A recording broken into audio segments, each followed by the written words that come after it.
할렐루야. 오늘 한 주를 마무리하는 토요일입니다. 이 아침에도 하나님께서 우리와 함께 하실 줄 믿습니다. 우리 기도하는 마음으로 좋으신 하나님 함께 찬양합니다. 좋으신 하나님, 좋으신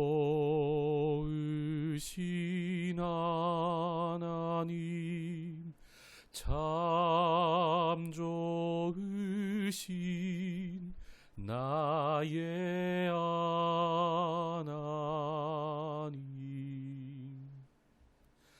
우리의 기도를 응답해 주시는 참 좋으신 나의 하나님,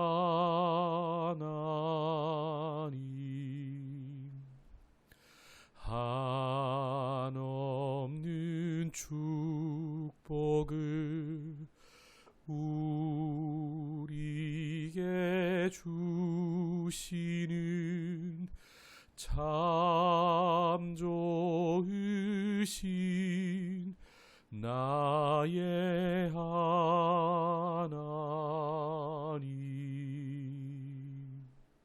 아멘. 좋으신 하나님, 이 아침에도 하나님을 예배합니다. 하나님 말씀에 귀 기울입니다. 엎드려 기도합니다. 주님, 우리와 함께하여 주시옵소서. 하늘의 뜻이 우리를 통하여 이 땅에 이루어지는 그리스도인의 삶을 살게 하여 주옵소서. 예수님의 이름으로 기도하옵나이다. 아멘. 오늘 우리에게 주시는 하나님의 말씀은 신명기 15장 마지막 말씀입니다. 이 12절에서 23절까지의 말씀 봉독합니다. 내 동족 히브리 남자나 히브리 여자가 내게 팔렸다 하자. 만일 6해 동안 너를 섬겼거든 7째 해에 너는 그를 놓아 자유롭게 할 것이요. 그를 놓아 자유하게 할 때에는 빈손으로 가게 하지 말고 내 양무리 중에서와 타작마당에서와 포도주 틀에서 그에게 후히 줄지니 곧 내 하나님 여호와께서 내게 복을 주신 대로 그에게 줄지니라. 너는 애굽 땅에서 종되었던 것과 내 하나님 여호와께서 너를 속량하셨음을 기억하라. 그것으로 말미암아 내가 오늘 이같이 내게 명령하노라. 종이 만일 너와 내 집을 사랑함으로 너와 동거하기를 좋게 여겨 내게 향하여 내가 주인을 떠나지 아니하겠노라 하거든 송곳을 가져다가 그의 귀를 문에 대고 뚫으라. 그리하면 그가 영구히 내 종이 되리라. 내 여종에게도 그같이 할지니라. 그가 6해 동안에 품꾼의 삭새 배나 받을 만큼 너를 섬겼은즉 너는 그를 놓아 자유하게 하기를 어렵게 여기지 말라.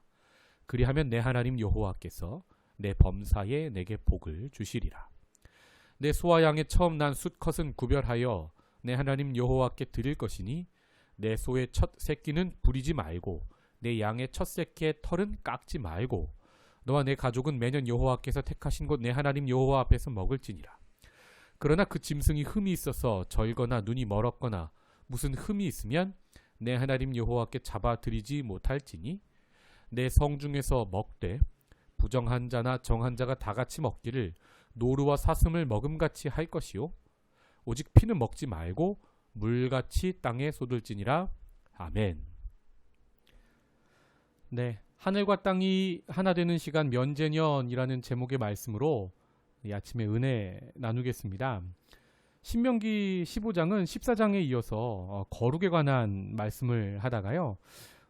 신명기 15장은 거룩한 시간이란 무엇인가 에 관해서 말씀하시면서 면제년을 말씀하십니다. 즉 하늘의 가치관을 가지고 살아가는 시간, 하늘의 시간과 이 땅의 시간이 만나서 하나 되는 시간이 바로 면제년입니다. 이게 어떤 의미인지 오늘 말씀을 통해 알아보기 전에요. 한 가지 개념을 먼저 설명하고 말씀을 들어야 여러분이 잘 이해하실 수 있을 것 같습니다. 태초의 아담은 에덴 동산에서 시간적으로, 공간적으로, 물질적으로 하나님과 갈라지지 않았습니다. 즉 이 말은 하늘과 땅이 하나인 곳에서 살았다는 말입니다. 하나님 나라의 원형을 살았죠. 그런데 아담의 타락 이후로 에덴 동산에서 쫓겨나고 시간과 공간과 물질의 개념이 분리되어 버립니다. 그래서 다시 이 죄인이 하늘에 계신 하나님을 만나기 위해서는 어떻게 됩니까? 공간적으로 하나님을 만나는 곳, 하늘과 땅의 공간이 만나는 곳이 바로 성전이었습니다. 그런데 구약이 이것은 이정표였고요. 그림자였고 본체는 예수님이시죠. 즉 이 말은 예수님이 걸어다니는 성전이셨다는 말입니다. 또 시간적으로 갈라져 버린 하늘의 시간과 땅의 시간이 만나는 시간이 언제입니까? 이게 바로 7일에 한 번 안식일입니다. 이 개념이 확대되어서 7년에 한 번 안식년이 되고요. 이게 신명기 오늘 15장에서는 면제년이라고 합니다. 같은 말이고요.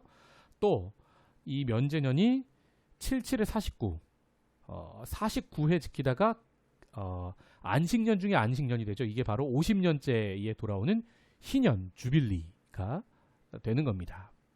그래서 안식일, 안식년, 희년은 바로 하늘의 시간과 땅의 시간이 만나는 때입니다.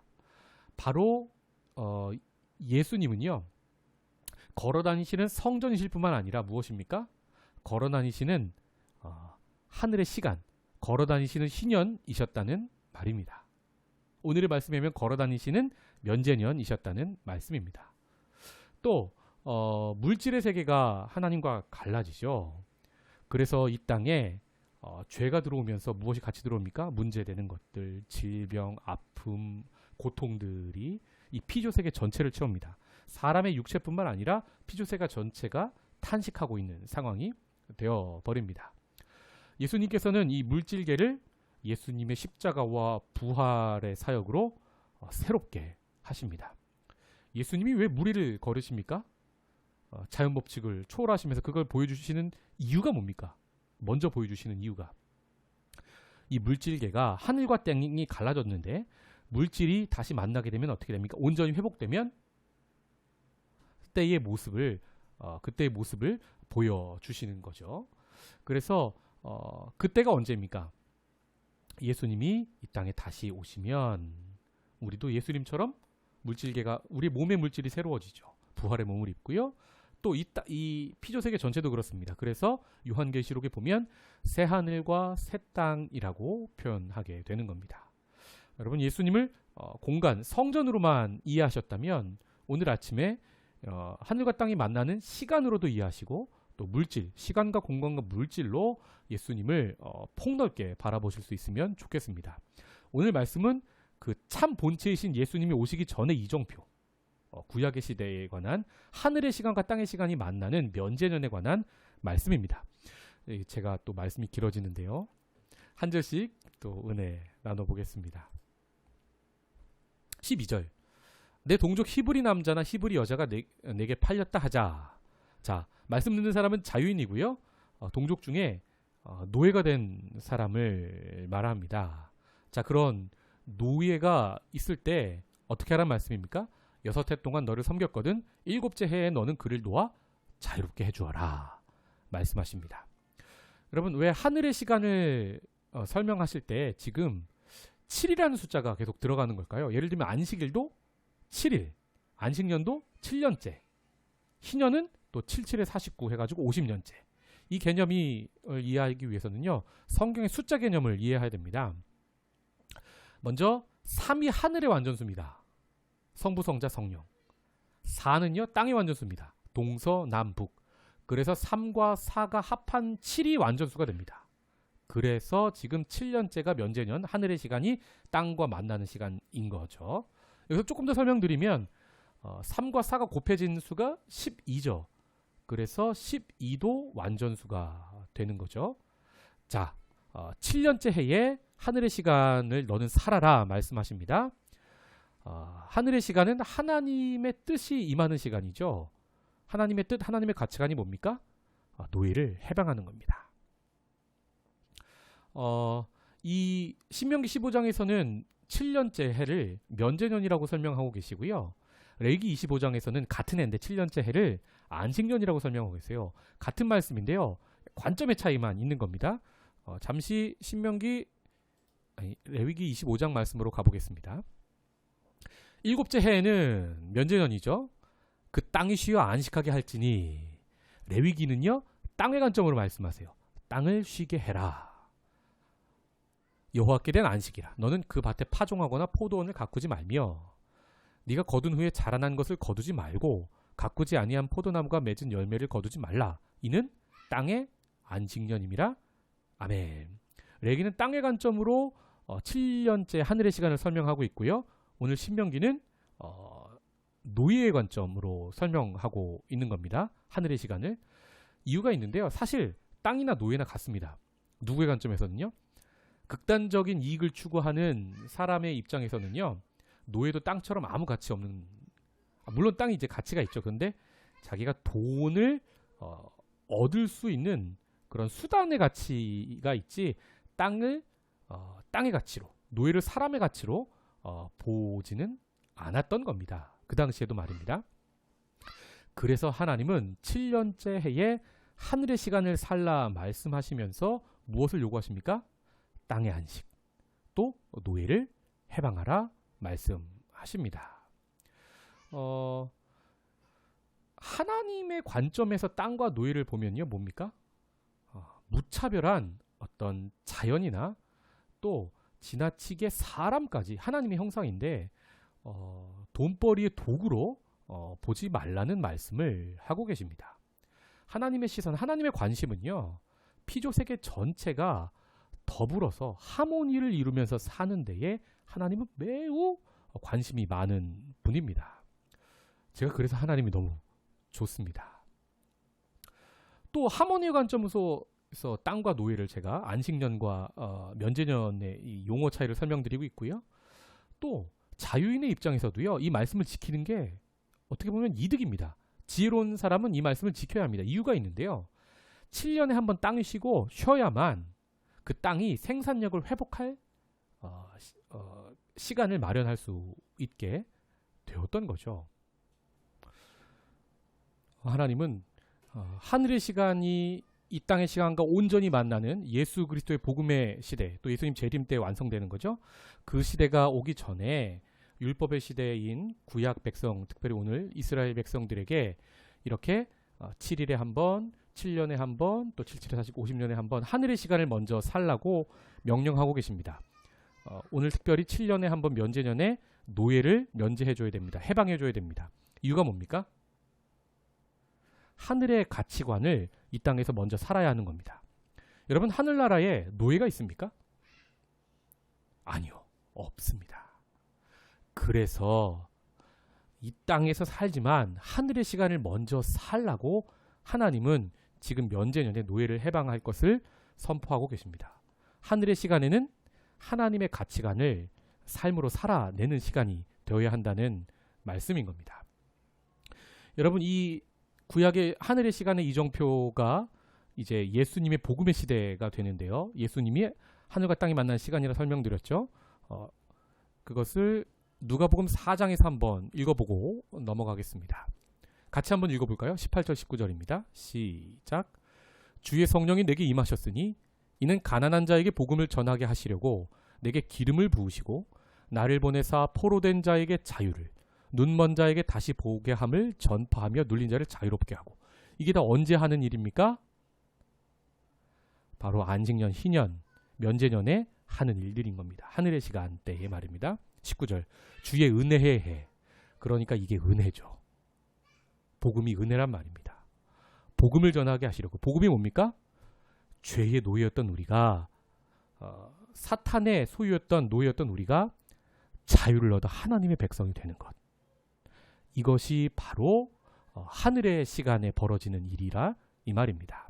그래서 구약 백성에게 먼저 하늘의 시간으로서 면제년에 해야 할 일을 노예를 해방하라, 땅을 쉬게 하라 말씀하고 계시는 겁니다. 자, 13절. 그냥 면제하지 말고, 그냥 해방해주지 말고, 그 노예에게 자유하게 할 때에는 빈손으로 가게 하지 말고. 여러분, 노예가 소득이 6년 동안 노예로 있었으니까 별로 없었겠죠. 그러니까 그 사람을 위해서 좀 챙겨주라는 말입니다. 내 양 무리 중에서와 타작마당에서와 포도주 틀에서 그에게 후히 줄지니 곧 내 하나님 여호와께서 내게 복을 주신 대로 그에게 줄지니라. 아멘. 여기서 하나님이 복을 주신 대로 후히 줘라라는 말씀을 여러분 또 알아보려면요. 레위기 25장 말씀, 안식년의 말씀을 보셔야 됩니다. 7년에 한 번 안식년에 땅을 쉬라 말씀하시죠. 그런데 여러분 그 해만 쉬는 게 문제가 아니라요. 그 앞에 해, 그 뒤에 해까지 문제가 좀 있습니다. 그래서 하나님 뭐라 말씀하시면요. 내가 너에게 3년치의 복을 주겠다 말씀하세요. 왜 3년치의 복이냐면요. 면제년 7년째 면제년 전에 6년째에 3년치의 복을 미리 주시겠다고 하는데요. 일단 6년째 먹을 게 있어야 되겠죠. 그 해에. 그리고 7년째 안식년에는 일 못하죠. 땅도 쉬어야죠. 노예도 해방해야 되죠. 그러니까 그 해에 먹을 것. 그 다음 해도 여러분 이제 그 땅에 곡식 씨 뿌리고 여름에 가꾸고 가을에 추수해서 먹으려면 또 한 해 몽땅 어떻게 보면 먹을 게 없는 거죠. 그래서 6년, 7년, 8년째 해 3년치를 하나님이 다 주겠다 약속을 하십니다. 풍성히 줄 테니까 안식년을 지켜라. 그러니까 그 풍성히 준 하나님을 인정하고 그 하나님께 풍성히 받은 것 중에 일부를 어떻게 해라? 해방하는 노예에게 주어라 말씀하고 계시는 겁니다. 15절 너는 애굽 땅에서 종되었던 것과 15절은요 무슨 말씀을 하십니까? 면제년을 지킬 이유를 말씀하십니다. 너도 종이었잖아. 너도 노예였는데 나 여호와가 해방해줬잖아. 그러니까 너도 내가 거룩하니 너희도 거룩하라 말씀하셨죠? 네가 해방되었으니까 너도 해방시켜줘 말씀하시는 겁니다. 기억하라는 거죠. 그 사실을. 그것으로 말미암아 내가 오늘 이같이 내게 명령하노라. 하나님은요. 야 이거 좀 지켜도 되고 안 지켜도 되가 아닙니다. 명령하고 계십니다. 왜요? 하나님의 은혜를 값없이 받았잖아요. 너도 값없이 주라는 거죠. 이게 복음의 정신이죠. 16절 하나님은 매우 좋은 법을 주고 계신데도요. 예외 조항을 또 두십니다. 종이 만일 자유인을 사랑해서 내가 영원히 주인을 섬기겠다 할 때에 또 예외 조항을 말씀하시는데요. 송곳을 가져다가 그의 귀를 문에 대고 뚫으라. 구멍을 내고 마치 귀걸이를 하라는 말씀이신 거죠. 여러분 지금은 귀걸이를 뷰티용으로 합니다.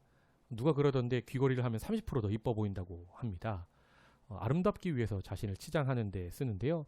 사실은 성경에서 보면 고대 근동 지방에서 귀를 뚫는다는 행위는 노예와 밀접한 연관이 있었던 것 같습니다. 영원한 노예라는 뜻이죠. 우리가 그러니까 어떤 행위를 할 때 문화적으로 역사적으로 또 성서적으로 어떤 의미가 있는 행위였는지를 알 필요는 있는 것 같습니다. 제가 지금 귀걸이를 반대한다는 의미가 절대 아닙니다. 여러분. 저도 제 아내가 귀걸이 하면 매우 아름답게 보입니다. 18절 그가 6해 동안에 품꾼의 삭새 배나 받을 만큼 너를 섬겼은즉 너는 그를 놓아 자유하게 하기를 어렵게 여기지 말라. 여러분 하나님 말씀 지키는데 하늘의 시간을 살 때 하나님의 가치관을 네가 순종해서 할 때 어렵게 하지 말래요. 어떻게 해요? 하나님은 즐겁게 하는 것을 기뻐하십니다. 헌금도 그렇고요. 또 하나님 말씀에 순종하는 것도 그렇고요. 왜요? 내 하나님 여호와께서 내 범사에 내게 복을 주시리라. 결국 믿음이 있어야 한다는 말이죠.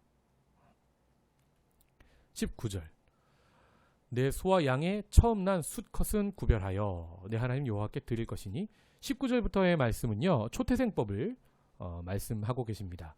신명기 14장에 중앙성소에서 매년 드릴 11조 때 초태생법을 말씀하셨었죠. 지금 다시 말씀드리는데요. 네가 쓰지 말고 20절 네 가족이 여호와 앞에서 드리고 먹어라 말씀하십니다. 물론 여기 제사장 몫이 있습니다. 여러분. 이 말씀을 하시는 이유도요. 초태생법의 예외 조항을 두시려는 이유입니다. 그러나 말씀하시죠. 짐승이 흠이 있어서 절거나 눈이 멀었으면 하나님께 못 드립니다. 여러분 처음 난 것을 왜 하나님께 드려야 했습니까? 출애굽 경험에서 나오는데요. 10재앙 중에 마지막 재앙이 장자 죽음이었습니다. 이스라엘 전 영토에 처음 난 것은 사람과 짐승을 막론하고 모두 죽었죠. 그런데 6월절 어린 양의 피를 바른 데서는 죽지 않았습니다. 그래서 하나님이 처음 난 모든 것은 영영이 나의 것이다 말씀하셨죠. 그래서 하나님께 드려야 하는데요. 하나님께 제사 드릴 때 흠이 있는 건 드릴 수 없었어요. 흠이 없는 초태생의 짐승은 어떻게 되는지를 말씀하시는 겁니다. 하나님 참 디테일하시죠. 성중에서 먹어라. 중앙 성소에 가져오지 말고 성중에서 먹되 부정한 자도 먹어라. 정한 자처럼. 노루나 사슴처럼 먹을 때처럼. 우리 하나님은요. 정한 것과 부정한 것을 나누셔서 거룩을 배우기를 원하셨는데요. 짐승도 먹는 음식도 그랬지만 그거에 문제가 있어서가 아니라고 제가 음식법에 때 설명드렸죠. 마찬가지로 사람도 그렇습니다. 부정한 사람이라 할지라도 죄는 미워하되 사람은 미워하면 안 되죠. 그 사람도 먹고 살 수 있도록 법을 예외 조항을 두셔서 그 사람도 생존하실 수 있도록 하나님이 은혜를 베풀고 계시는 장면인 겁니다. 23절 오직 피는 먹지 말고 물같이 땅에 쏟을지니라. 피는 생명을 상징하기 때문에 율법 시대에 선택받은 이스라엘 백성들은 먹어서는 안 되었죠. 네, 말씀 맺겠습니다. 오늘 하늘의 시간을 사는 법을 말씀드렸습니다. 어떻게 살아야 됩니까? 즐겁게. 또 어떻게 살아야 됩니까? 하늘의 가치관에 순종하면서. 하나님 나라에는, 하늘나라의 천국에는요, 노예가 없습니다.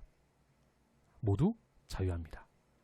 강자나 약자나 더불어 삽니다. 하나님 나라에서는 땅도 안식하죠. 그러니까 자연이 훼손되지 않는다는 말이죠. 피조물부터 사람까지. 사람도 늘 사람은 강한 자 약한 자 사이에 어느 사회에서나 계급이 쌓이죠. 지금 시대는 돈으로 계급이 쌓이고요. 권력으로 계급이 쌓이고. 그런데 하나님 나라에서는 그렇지 않습니다. 그런 모든 잘못된 사람 사이의 서열의 바벨탑을 하나님 흩어버리시는 분인 겁니다. 우리가 복음 안에서 구원받았다. 하나님의 백성이다. 라는 것은 무엇을 의미합니까?